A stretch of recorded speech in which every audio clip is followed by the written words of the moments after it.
본 서신 유다서는 그리스도인들에게 이 믿음이라는 것을 지키기 위해서 분투해야 한다는 점을 일깨워 주기 위해 쓰여졌습니다. 3절 하반절에 보시면 이렇게 기록합니다. 성도에게 단번에 주신 믿음의 도를 위하여 힘써 싸우라는 편지로 너희를 권면하여야 할 필요를 내가 느꼈다라고 얘기합니다. 여기 성도에게 단번에 주신이라는 표현이 보여주는 대로 구원에 이르는 진정한 회심은 인생에서 한 번 일어나는 것입니다. 우리가 살면서 죄에 대한 회개는 매일 힘쓰는 경건의 모습이지만 구원에 관한 믿음은 한 번에 단번에 주시는 것입니다. 이 서신의 저자는 그 믿음을 그러나 한 번 받고 많은 것이 기독교의 믿음이 아니고 그 믿음이라는 것을 지키기 위해서 분투해야 한다라고 얘기하고 있습니다. 그러니까 예수 믿은 후로 애쓰지 않고 가만히 있으면 안 된다라는 기독교 신앙의 매우 기본적인 성격을 이 서신, 서두에서 다시 알려주고 있는 것입니다. 서신의 전체 내용을 보시면 잘못된 가르침이나 그릇된 행동들을 통해서 신자들에게 악영향을 끼치는 사람들에 관하여 말하고 있습니다. 신자들이 그 사람들의 말이나 삶을 통해서 신앙이 흔들리기 시작했던 것입니다. 그 사람들도 자칭 나도 신앙인이야, 나도 예수 믿어 라고 말했기 때문이죠. 그러니까 신자들은 그 사람들을 보면서 내가 지금 나만 잘못 믿고 있는 건가? 내가 너무 순진하게 예수 믿는 건 아닌 건가? 하는 의구심을 갖게 되었던 것입니다. 오늘날과 다를 것이 하나도 없습니다. 사람은 누구나 주변에서 보이고 들리는 것에 약하기 마련입니다. 그래서 오늘 저자는 구약 성경을 근거로 해서 이들이 잘못된 삶을 살고 있다라는 것과 이들은 당할 심판이 있다라는 점을 상기시켜주고 있습니다.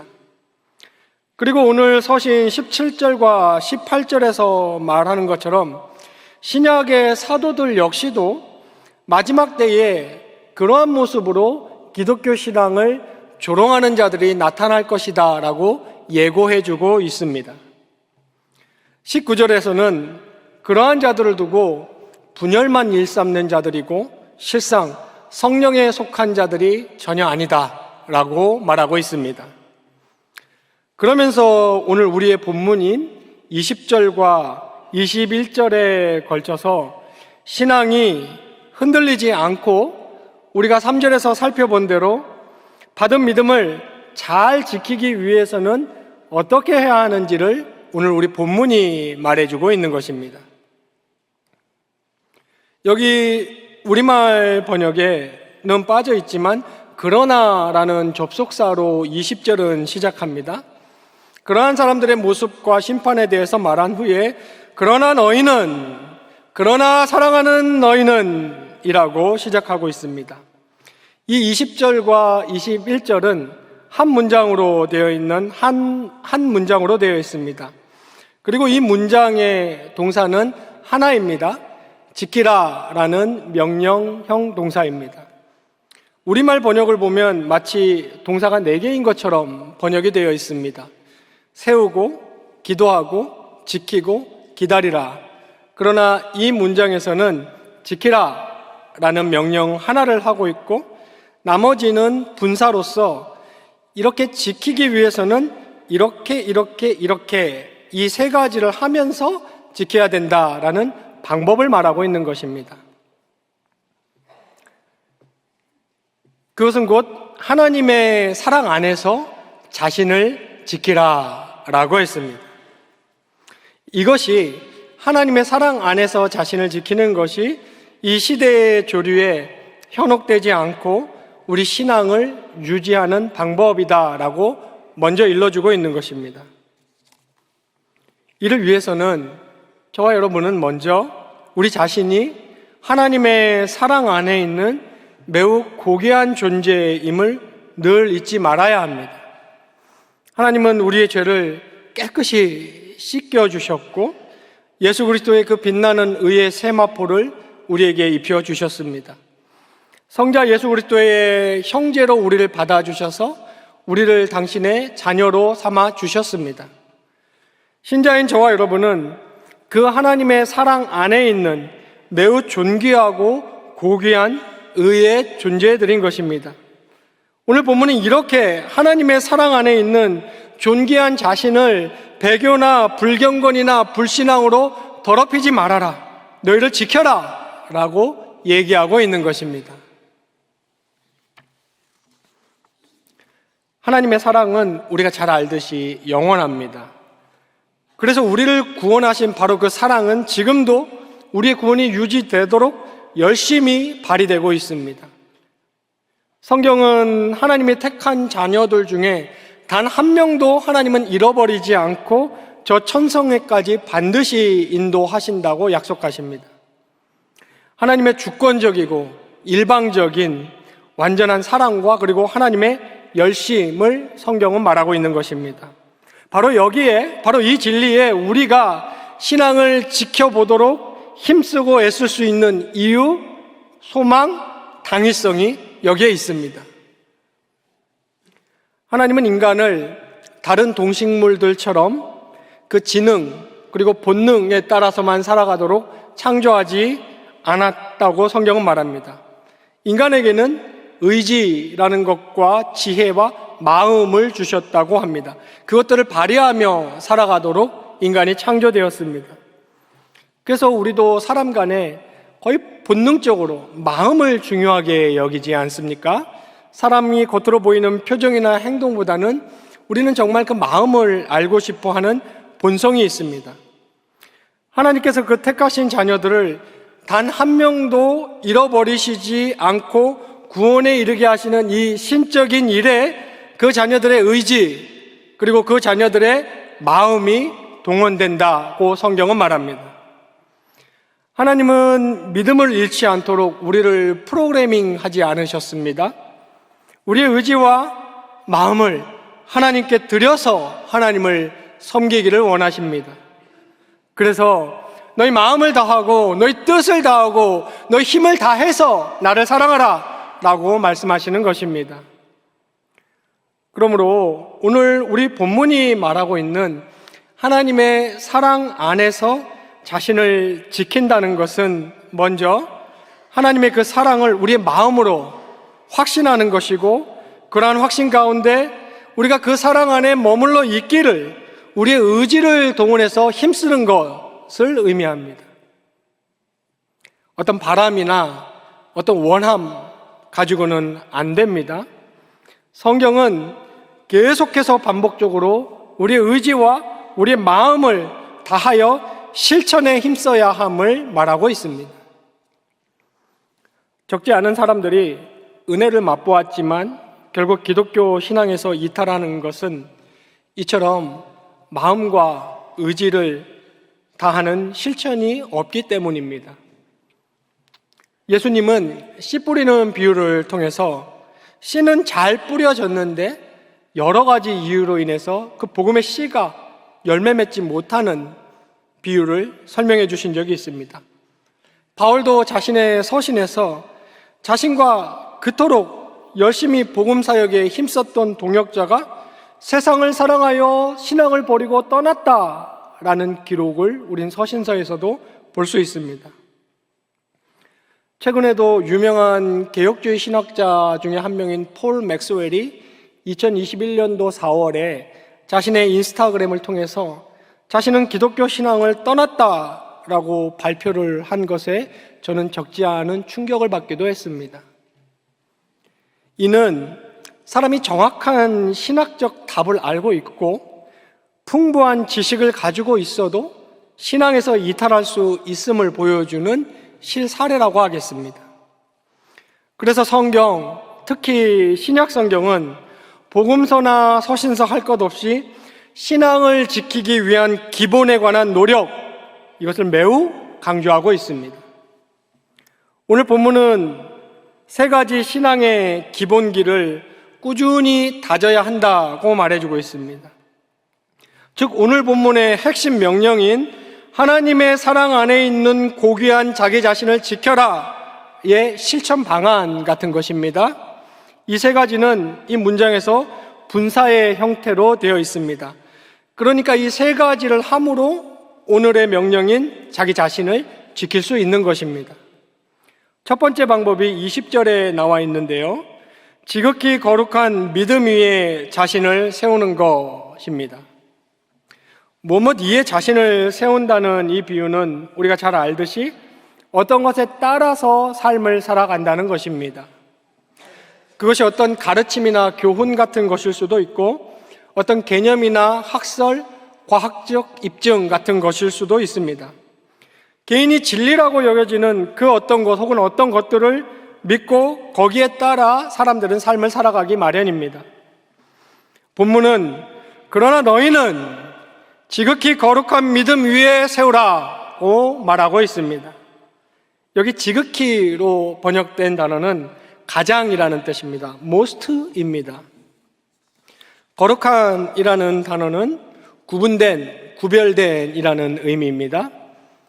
지극히 거룩한은 즉 가장 구별된, 가장 구분되어 있는 이라는 뜻입니다. 그것을 믿고 거기에 따라서 너희는 살아가라 라고 말하는 것입니다. 여기 가장 구별된 진리는 당연히 하나님이 인간에게 인간의 언어로 유기적으로 계시해 주신 성경의 계시의 말씀, 진리의 말씀입니다. 이 말씀에 대한 믿음, 그 믿음 위에 자신의 삶을 세워놓기를 힘쓰라라고 말하고 있습니다. 그와 같은 여기 가장 구별되는, 가장 구분되는 진리란 변하지 않는 영원성을 가지고 있는 진리를 의미합니다. 어떤 생각이나 주장들은 시대가 바뀌거나 지역이 바뀌거나 그것을 받는 대상이 바뀌면 통하지 않을 수도 있습니다. 가치도 바뀝니다. 그때는 그게 맞았는데 오늘날에는 어디 그게 그런가? 아니면 그거는 미국에서는 말이 되는데 한국에 와서는 그렇게 행동하면 안 돼. 이런 것들입니다. 이것은 그리고 매우 자연스러운 것입니다. 그런데 또 어떤 것들은 시대나 지역이나 대상마저도 초월하는 거의 영구한 가치로 남는 것들도 있습니다. 인간 생명의 존엄성이라든지 공정이나 정의의 당위성 같은 것들이 그렇습니다. 그러나 그러한 것들마저도 어느 정도 상대성을 띠게 마련입니다. 최첨단 과학 문명의 결과물이라는 것도 그렇습니다. 수백 년 혹은 1000년 정도 지나서 그 당시 최첨단 과학 문명의 결과물을 돌아보면 그것에 전제에 오류가 있었고 그것의 실험 방식에 오류가 있었음을 발견하면서 그 과학적 사실들도 수정되기 마련입니다. 오늘날 우리가 과학적 입증이라고 하는 것도 지금으로부터 1000년 정도 지나서 돌아보면 전혀 오류가 없다고 합리적으로 과학적으로 주장할 수 있는 근거는 어디에도 없습니다. 이처럼 모든 것들은 상대적이고 변하기 마련입니다. 그런데 시대나 지역이나 사람을 막론하고 불변하는 절대적인 가치가 있는 것이 곧 하나님의 계시의 진리의 말씀입니다. 그래서 오늘 본문은 이것을 지극히 거룩한, 즉 가장 구별되는, 가장 구분되어 있는 이라고 표현하는 것입니다. 신자는 바로 이 진리에 대한 믿음, 이 진리에 대한 확신, 이것에 나와 있는 선언, 약속, 가르침 위에 자신의 인생을 굳게 세워라 라고 이야기하고 있는 것입니다. 진리의 말씀은 절대적입니다. 유일하게 절대성을 갖고 있습니다. 영원불변합니다. 그래서 말하기를 성경은 자증하기를 푸른 마르고 꽃은 시드나 하나님의 말씀은 영원히 서리라 라고 했습니다. 천지는 없어지겠으나 내 말은 없어지지 아니하리라 라고 하셨습니다. 하나님의 이 절대 계시 앞에 사람은 절대 믿음만이 있을 뿐이고 바로 이 믿음 위에 우리 자신을 세워야 합니다. 그것이 오늘 본문에서 주는 첫 번째 방식입니다. 그러니 경영의 성도 여러분, 말씀을 부지런히 읽으십시오. 어려워서 잘 이해가 안 되는 대목이 있어도 그냥 그대로 읽어 나가시면 됩니다. 또한 예배의 자리, 기도의 자리에 나와 말씀을 부지런히 들으시기 바랍니다. 이 하나님의 계시라는 것이 무엇을 말하나, 무엇을 약속하나, 내 인생에 뭘 어떻게 하겠다는 건가라는 것에 관심을 가지고 그 위에 인생을 차곡차곡 세워나가시기 바랍니다. 그러면 이 말씀은 진리이기 때문에 그 말씀은 여러분의 삶을 움직이고 변화시킬 것입니다. 환경이 변하지 않을지 몰라도 여러분은 반드시 말씀으로 변화됩니다. 그 말씀은 바로 오늘 명령하고 있는 하나님의 사랑 안에 있는 존귀한 여러분을 지키게 할 것입니다. 오늘 본문이 말하는 신자가 자신을 하나님의 사랑 안에서 지키는 두 번째 방법은 20절 하반절에 나옵니다. 그것은 곧 성령으로 기도하는 것입니다. 기도는 그리스도인의 호흡이다라는 비유가 있는데 아주 좋은 비유입니다. 그만큼 기도하지 않으면 건강한 그리스도인이 절대 될 수 없습니다. 그런데 오늘 본문은 중요한 조건을 하나 달고 있습니다. 기도하되 성령으로 하라라는 것입니다. 이 성령으로 기도한다는 것은 성령 안에서 기도하는 것을 의미하는데, 성령 안에서 기도한다는 것이 무엇을 의미하는 것이겠습니까? 기본적으로는 기도에 있어서 성령께서 나의 기도를 이끌어 주심을 바라고 그렇게 해주심을 믿고 기도하는 것이고, 더욱 중요한 것은 성령으로 기도한다는 것은 말씀을 기도하는 것입니다. 말씀대로 살 의욕이 내게 있기를 기도하고, 말씀대로 살 능력이 내게 있기를 기도하며, 말씀대로 살아가는 기쁨과 감사가 내게 있기를, 그 말씀에 나와 있는 약속과 보장들이 나에게 적용되고 이루어지기를 말씀을 기도하는 것입니다. 그것이 성령으로 기도하는 것입니다. 그렇게 이 두 번째 방식인 기도는 앞서 우리가 살펴보았던 첫 번째 방식인 말씀 위에 세우기와 밀접하게 관련이 되어 있습니다. 그래서 어떤 주석가들은 이 둘을 그냥 하나로 묶어서 다루기도 합니다. 이렇게 성령으로, 말씀으로 하는 기도가 있어야만 우리는 우리 순수한 간구임에도 불구하고 하나님의 선한 섭리에 따라 그 간구가 거부되었을 때 낙심하거나 신앙에서 이탈하지 않을 수 있습니다. 물질을 위해 기도했지만 물질 충족이 이루어지지 않았을 때, 자신과 가족의 잘됨과 건강을 위해 기도했지만 바울처럼 하나님이 내 은혜가 내게 족하다라며 그 기도를 거부하셨을 때, 자아실현이나 여러 가지 다양한 기도 제목들, 그것들이 결코 탐욕이나 불법적인 기도가 아니었음에도 불구하고 원대로 되지 않았을 때, 이러할 때 우리가 만약 평소 성령으로 기도하지 않는다면 우리는 그 기도가 응답되지 않는 것에 낙심하고 기쁨과 감사를 금세 잃게 되며 심한 경우에는 신앙에서 이탈하게 될 것입니다. 우리 자신보다 우리 인생에 대해 더 잘 아시는 하나님의 우리를 향한 선한 손길과 하나님의 절대 주권에 대한 신뢰의 고백이 우리 기도에 먼저 있어야 합니다. 그것을 기도해야 합니다. 이러한 성경의 선언과 약속과 가르침을 꼭 붙들고 기도하는 것이 성령을 안에서 기도하는 것입니다. 내 안에 이와 같은 말씀에 대한 믿음이 확고하게 자리 잡게 해달라고, 이것이 내 삶에 적용되게 해달라고 기도하는 것입니다. 이것이 성령으로 기도한다는 것의 기초입니다. 진정 성령의 인도를 따라 성령 충만한 기도의 능력을 체험하고 싶다면 꼭 말씀을 기도하시기 바랍니다. 신자가 이 죄악 세상에서 하나님의 사랑 안에서 자신을 지키는 오늘 본문이 말하고 있는 마지막 방식은 21절에 영생에 이르도록 우리 주 예수 그리스도의 긍휼을 기다리라 라는 것입니다. 여기 영생에 이르도록 번역된 말은 영생으로 인도하는, 영생으로 이끄는 이라는 말입니다. 오늘 본문이 말하는 예수 그리스도의 그 긍휼이 신자들을 영생으로 인도하는데, 그 긍휼이 영생으로 인도하는 이 일이 실현될 때까지 기다리라, 인내하라 라는 말입니다. 여기 긍휼은 자비라는 말입니다. 기다리라 라는 것을 조금 풀어보자면 대망하면서 참는다 라는 뜻입니다. 이 구절은 그러니까 곧 우리 주 예수 그리스도의 재림을 대망하며 그날까지 인내해라 라는 말입니다. 이것이 하나님의 사랑 안에 있는 존귀한 자신을 깨끗하게 지키는 세 번째 방식입니다. 그리스도의 자비는 이미 그 택자들에게 쏟아 부어졌습니다.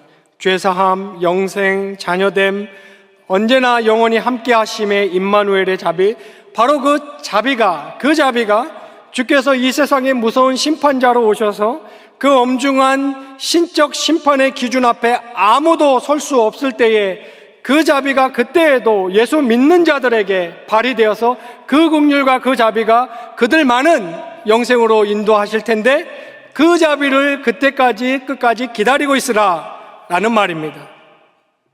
이것이 오늘 본문에서 말하는 세 번째 방식, 영생에 이르도록 우리 주 예수 그리스도의 긍휼을 기다리라 라는 말입니다. 이는 곧 새하늘과 새 땅에서의 삶에다 초점을 맞추는 것을 의미합니다. 성경이 시간이라는 개념을 말할 때는 항상 영원과 연결해서 이 시간은 영원과 있다 있는 것으로 소개하고 있습니다.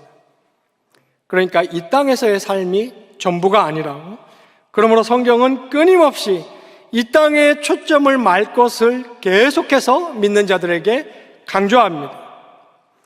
이 땅에서의 여정과 가정은 사람들에게 있어서 너무나 다양합니다. 각양각색, 우여곡절, 산전수전 등으로 우리는 표현합니다. 그러나 성경은 육체의 죽음을 겪는 것은 모두 다 똑같고 결국 마지막에는 최후 심판과 영생 혹은 영벌 두 가지로만 나뉜다라고 선언하고, 너희는 여기에 초점을 맞추어서 이 시간을 살아가라라고 말하고 있습니다. 그렇게 이 땅에서의 시간 동안 이탈하지 말고 오늘 본문이 하나님의 사랑 안에 있는 자신을 지켜라 라고 말하는 것입니다. 이 생에서의 시간이 전부가 아니라는 것은 믿지 않는 사람들마저도 직관적으로 어렴풋이나마 아는 것입니다. 만일 이 생에서의 삶에만 존재의 모든 초점을 맞추고 나면 인생 덧없다, 인생 허무하다, 인생은 뭔가 미완성이다 라는 것을 직감하게 됩니다. 이것은 전도서나 잠언서 같은 성경에서도 자세히 말해주는 바입니다. 여기가 다가 아니라는 사실을 믿지 않는 자들도 그 본질상 아는 것이죠. 하지만 진리의 말씀이 선포하는 대로 이 세대가 아닌 오는 세상에 예수의 재림과 심판이 가져올 새하늘과 새 땅에 초점을 맞추고 나아갈 때에야 이 나그네 여로가 영원한 승리와 생명으로 가는 관문이며, 역경 중에도 하나님을 섬기는 법을 배우는 연단의 장이었음을 깨닫게 되는 것입니다. 승리하신 어린 양 예수 그리스도의 재림을 소망할 때에 내가 연약하여 내가 감당하고 있는 영적 전투에 여러 번 패배했을지라도 나는 결국 승전국의 군사임을 알게 되고, 그것을 알게 될 때에 3절 하반절의 권면대로 믿음의 도를 위하여 계속해서 힘써 싸워 나가는 사람이 되는 것입니다. 우리에게 잘 알려진, 그리고 수많은 신앙인들의 삶을 변화시킨 매우 유명한 기독교의 고전 중 하나인 존 버년의 소설 철로역정이라는 작품이 있습니다. 거기에 보면 주인공 크리스찬은 멸망의 도시를 떠나서 천상의 도시를 향해 길을 떠납니다. 등에 짊어진 죄의 무거운 짐을 내려놓기 위해 좁은 문을 통과하여서 천국 가는 좁은 길로 들어선 그 크리스찬은 순례 여정 중에 수많은 시련과 역경을 만납니다. 절망이라는 수렁, 세속 허영의 시장, 의심과 절망의 성 등 신앙을 방해하는 여러 장애물과 장소들을 통과하며 지나면서 자주 넘어지기도 합니다. 하지만 그때 그는 그의 믿음의 동역자인 소망을 만나고 그 소망의 도움을 받으며 끝까지 전진하게 됩니다. 마침내 마지막 관문인 죽음의 강을 두려움 속에 건너가자 이 크리스천과 소망은 영광의 빛 가운데 천상의 도성의 환대를 받으며 입성하게 됩니다. 순례를 마친 크리스천이 천국 성문 안으로 들어가는 장면은 매우 감동적으로 묘사되어 있는데요. 저는 그 대목을 읽을 때마다 매번 가슴이 벅차오르곤 합니다. 이는 새하늘과 새 땅에 대한 소망이 그리스도인들의 삶에서 얼마나 실제적으로 도움이 되는지를 잘 묘사해 주는 것입니다. 왜냐하면 그 소망은 산 소망이기 때문에 힘이 되는 것입니다. 이처럼 오늘 본문이 신자들로 하여금 하나님의 사랑 안에 있는 깨끗하고 존귀한 자신을 지키는 한 가지 방법으로 재림에 관한 소망, 마지막 날에 우리를 영원한 생명으로 이끌어 주실 그 하나님의 자비, 그 소망을 굳게 품으라고 말해주고 있는 것입니다. 성도 여러분, 오늘 유다서 20절로 21절 말씀을 통해 하나님은 우리에게 하나님의 사랑 안에서 자신을 지키라고 명령해 주셨습니다. 지극히 거룩한 믿음의 터 위에 자신을 세우고 성령 안에서 기도하며 영원한 생명에 이르게 하실 주님의 자비를 기다리는 삶이 곧 오늘 본문의 명령의 말씀에 순종하는 길입니다. 이제 이 말씀을 마음에 깊이 새기시고 일상의 자리에 돌아가서 실천하며 사시기 바랍니다. 매일 말씀과 믿음으로 그러한 터전 위에 자신의 삶을 견고히 세우십시오. 성령의 도우심을 구하며 기도의 무릎을 하나님 앞에 겸손히 꿇으시기 바랍니다. 그리고 어떠한 상황에서도 우리 주님의 자비, 곧 구원의 약속을 굳게 붙들며 소망 가운데 기다리셔야 합니다. 우리가 이렇게 주 안에 거하기를 힘쓸 때, 그리고 나면 우리가 애쓰지만 실상 우리를 붙들고 계시는 분이 하나님이시라는 것을 다시 발견하게 될 것입니다. 하나님의 절대적인 사랑은 결코 변하지 않으며 우리가 그 사랑 안에 거할 때 어떤 환난도 우리를 무너뜨리지 못합니다. 앞서 예를 들었던 철로 역정의 또 다른 장면에 보면 이 주인공 크리스천이 깊은 절망이라는 감옥에 갇히게 됩니다. 그때 그 크리스천이 그 감옥에서 탈출하여 나오는 방법이 약속의 열쇠를 사용하는 것입니다. 우리 역시 절망의 순간에 우리 삶이 갇혀 있을 때 성경을 보시고 성경이 우리에게 주시는 그 빛나는 약속을 꼭 붙들고 그 절망에서 나와서 믿음의 길을 끝까지 걸어가시기 바랍니다. 하나님의 사랑 안에서 자신을 지키는 삶을 선택하는 우리에게 주님께서 날마다 새 힘을 주시고 마침내 우리를 영생에까지 이르게 하실 것입니다. 이 확신을 품고 오늘도 주님의 사랑 안에서 승리하시는 경양의 모든 성도님 되시기를 주님의 이름으로 축원합니다.